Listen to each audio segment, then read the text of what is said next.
the square in a square unit, you're going to need a 2-inch strip of red fabric and 2 white squares per block. You will also need is your square squared ruler by Studio 180 Designs. This ruler has 3 different sections to it. You have a size chart for your triangles. You have a center square section, and a trim down section. So we're going to use this ruler and use our red strip. We're also going to figure out where our 2-inch finished block line is. We're going to line it up, and we're going to cut our strip or center square out. Once we have that center square done, we'll put this to the side. We're going to take our 2 triangles, or 2 squares, and we're going to make them triangles by cutting them down the center. Once we have those center, you're going to have 4 triangles from those 2. We're going to take 2 of these, and we're going to take our center. We're going to fold a crease with our center square and place it down. We have the right side up. We're going to flip our right side down so right sides are together on this unit, going onto this unit. And you're going to put your point on that center crease, line up our edges, and sew 1/4 inch seam allowance.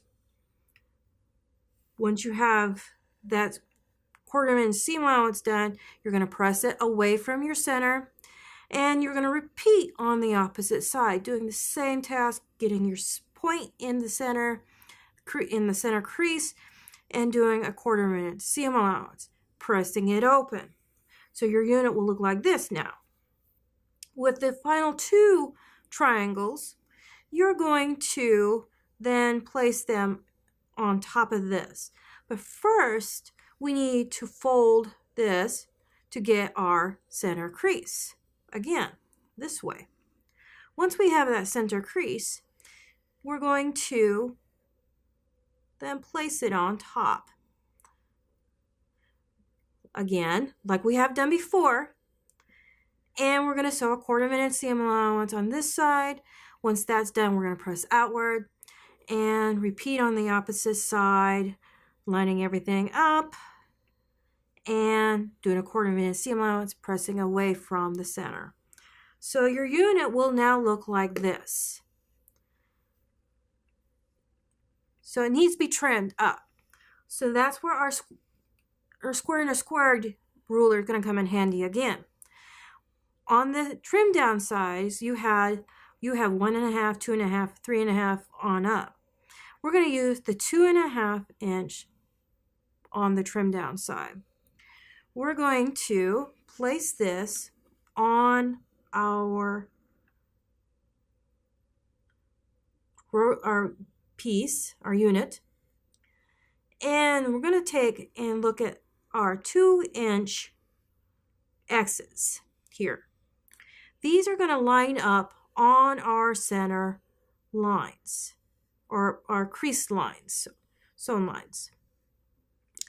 And we're going to then cut this out. We're going to go up and across. Now I'm left-handed, so I'm doing it left-handed. Please see your instructions for your ruler for the right-handed side, or you can refer to the left-handed side also in there. Now we're going to flip this around. We have a nice clean edge. This clean edge is now going to help us line this ruler up into our creases again, making sure our 2s are lined up. And once we have everything lined up, I'm doing it right-handed now. We're going to ensure we're go up and across. Let's trim that up, make that look pretty. So now we have a 2.5 inch square in a square. Perfect. Now you only need to make one of these per block. And so now we're going to be next with making our V block units.